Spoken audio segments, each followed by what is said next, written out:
아름다운 세상, 아름다운 사람. 이 시간에는 우리가 사는 세상을 아름답게 만들어주시는 분들과 이야기 나누는 아름다운 토크 시간입니다. 오늘도 아주 특별한 분을 지지난주와 지난주에 이어서 스튜디오에 모셨는데요. 보육원에 이제 지내다가 보육원 이제 성장해서 독립하고 자립하는 상황에 있는 친구들을 돕는 일을 하고 계십니다. 선한 울타리 설립자이신 최상규 장로님 함께하십니다. 안녕하세요. 네, 안녕하세요. 반갑습니다. 지난 두 번의 이야기를 좀 요약을 하자면 모태신앙이라고 할게요. 모태신앙 아닐 수도 있겠네요. 13살이니까. 13살 때부터 교회를 다니기 시작하셨어요. 그러다가 이제 성장해 나가면서 사고도 만나시고 또 사업하다가 IMF도 있고 했는데 늘 조지 뮬러의 책을 예전에 감명 깊게 보셨는데 나도 이런 부르심 주시면 하겠습니다라는 사명감이 있었단 말이죠. 그러다가 40일 새벽기도 마치고 나서 아내분께서 입양했으면 좋겠다고 했을 때 완강히 거부하셨는데 아내분께서 그때 그 서원의 이야기를 기억하셔서 얘기하실 때 이게 하나님의 부르심인가 보다. 그래서 그때부터 이제 그때 입양을 하게 되고 그래서 두 아이를 이제 입양을 하게 됐는데 교회 안에 입양 가족들의 모임이 있었는데 네. 나중에 알게 된 사실이 이 퇴소하게 되는 그 당시 표현은 퇴소라고 했습니다. 보육원을 퇴소하게 되는 친구들이 이 땅에서 자립하고 살아가는 게 쉽지 않다는 것을 알게 된 후에 뭘 할 수 있을까 기도하고 있었는데 때마침 그 당시에 결연하고 있던 보육원에서 전화를 누군가 하셔가지고 그 가까이 있는 분께서 퇴소하는 두 친구 있으면 보내라고. 네, 맞습니다. 그렇게까지 갔어요. 네네. 그 친구들이 왔나요? 그래서? 그럼요. 그거 어떻게 됐어요? 2015년 이제 2월에 두 명의 남자 청년이 이제 샘물교회로 이렇게 오게 됐는데 그때만 해도 저는 그 두 명을 그냥 기사에도 그런 내용이었거든요. 아이들이 대부분 비정규직으로 산다. 그리고 주거가 불안정하다. 그래서 너무 위험에 노출돼 있다. 그래서 이제 처음에는 이제 구제나 사회복지적 측면에서 이 아이들을 위해서 두 명 이제 아이들 우리 성도님들을 통해서 취업도 좀 시키고 그리고 이제 교회에서 숙소도 좀 마련해주고 이제 그렇게 해야 되겠다는 아주 단순한 이제 어떤 생각을 갖고 시작을 했는데 정말 사실 이제 저희가 사역을 시작한 지 올해가 10년째거든요. 이렇게 사역이 사실은 계속해서 확장되고 지금 현재는 19개 교회에 200명이 넘는 아이들이 결연돼 있거든요. 그러니까 제가 출석하는 샘물교회만 해도 이미 60명의 아이들이 결연이 돼 있고 지금 그 아이들에게 한 명당 다 멘토님이 결연돼 있고 또 그 사역을 위해서 봉사하시는 우리 울타리 팀, 그러니까 이제 숙소 관련된 봉사하시는 분들도 생기시고 그래서 사역이 정말 엄청나게 많이 확장돼 있죠. 너무 갑자기 확 넘어갔어요. 저는 두 아이가 왔어요. 두 아이가 와서 돌봐주고 그래서 교회분들 통해서 직장도 좀 잡아주고 그럼 좋겠다라고 생각하셨어요. 그렇게 됐나요? 예, 처음에는 너무 순조롭게 모든 일이 잘 되고 그래서 이거 진짜 어떻게 보면 너무 행복한 시간을 보냈죠. 그 두 아이와 함께. 네, 근데 이제 그 다음에도 또 이제 시작을 했으니까. 그 다음에 또 퇴소라고 해야 될까요? 독립한 자립해야 되는 친구들이 거기 또 나올 텐데. 그 다음에도 이제 또 올라오고. 그래서 한 2, 3년은 그래도 약간 허니문 기간으로 이거 우리가 하니까 뭔가 된다. 모든 사역이 시작할 땐 스윗해요. 다들 사명감이 있고 내가 먼저 하게. 근데 그게 자리 잡힌 다음에 쭉 가게 되면 이제 어떤 부분에서는 견뎌나가야 되는 순간들이 오잖아요. 그걸 지속해야 하는. 그래서요? 한 2, 3년 되면서 이제 조금 그래도 인원이 이제 좀 많아지니까 이제 슬슬 이제 우리가 전혀 예상하지 못했던 문제들이 생기더라고요. 어떤 문제인가요?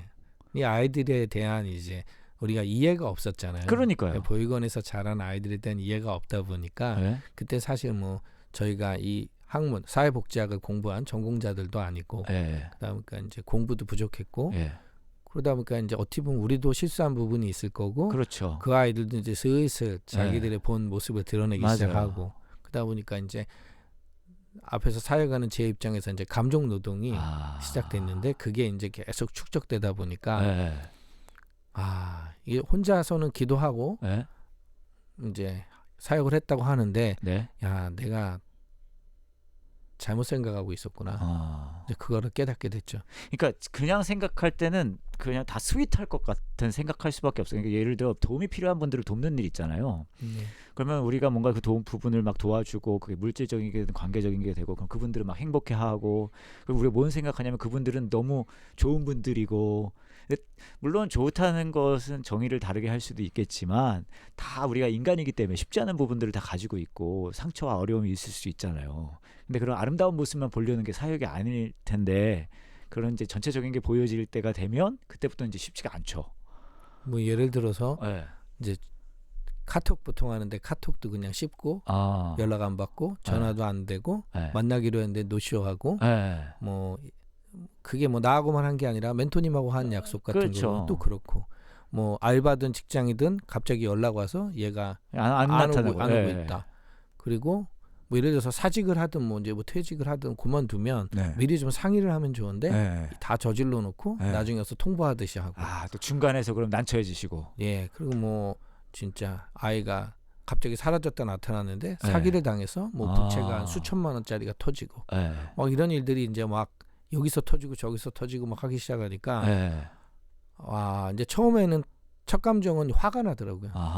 아이 뭐 좀 부끄러운 얘기지만 뭐 이런 X 같은 경우가 다 있어. 뭐 이러면서 이제 막 제 안에서 이제 분노가 올라오는 그렇죠. 거예요. 지금 생각해 보면은 이제 그때는 저도 초보였으니까. 근데 이제 그게 막 쌓여가기 시작하니까 정말 마음이요. 분노를 넘어서 어느 정도 또 시간이 지나니까 제 마음에 기쁨이 다 사라지고 그리고 굉장히 건조해지고 일이 되셨군요. 일을 떠나서 이건 완전히 진짜 감정 노동이죠. 예, 정말 그 내셔널 지오그래픽 그런 동영상 같은 데 보다 보면 비가 안 와갖고 이런 막 사막 같은 데 땅이 쩍쩍 갈라진 그런 영상들이 보잖아요. 갑자기 제가 그 영상이 생각이 나는 거예요. 지금 내 마음속이 이런 상태구나. 그러니까 도저히 뭐 기도를 해도 기도가 안 되고 뭐 약간 그런 진짜 어떻게 보면 영적 침체에 깊이 빠지게 됐죠. 그런데요? 그래서요? 그래서 이제 그때 제가 이제 이렇게 나 혼자 기도하면서 하는 사역은 안 되겠다. 이제 우리가 기도회를 해야겠다. 그래서 이제 우리 동역자들과 모여서 이제 기도회를 시작했습니다. 그래서요? 그리고 이제 그 기도회 때 이제 제가 목사님의 이제 기도 요청에 기도를 하다가 저 사실 그날 저는 기도하고 싶은 마음이 없었거든요. 근데 이제 목사님이 너무 강권하셔서 기도를 시작했는데 제가 이제 기도했던 딱 한마디 했던 것 같아요. 그냥 아버지. 그냥 아버지가 이렇게 부드럽게 나온 게 아니었죠. 그냥 이 아버지라는 그 이름을 딱 부르는 그 순간에 제 입에서 통곡이 쏟아져 나오더라고요. 그렇게 한참을 정말 울고 그리고 났는데 어떻게 기도회가 끝난지도 모르겠어요. 그리고 돌아왔는데 이제 하나님이 회복을 시켜주시더라고요. 마음을 쏟아놓으셨나 보네요. 네.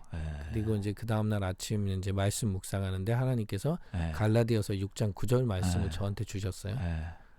너희가 선을 행하되 낙심하지 말지니 포기하지 않으면 때가 이르면 거두리라. 그 말씀을 저한테 딱 주시는데 그때 제가 깨달았죠. 내가 열매를 보고 이 일을 시작했구나. 내가 할 수 있는 건 그냥 기다려주는 것, 그렇죠. 포기하지 않고 끝까지 하는 것. 그걸 하게 되면 그냥 그 열매는 하나님이 주시는 건데 내가 너무 성급하게 이 아이들을 데려다 놓고 열매를 구하고 있었구나. 이제 그걸 깨닫고 그때부터 이제 좀 사역의 전환점이 좀 생겼던 것 같습니다. 근데 입양을 경험하셨잖아요. 네네.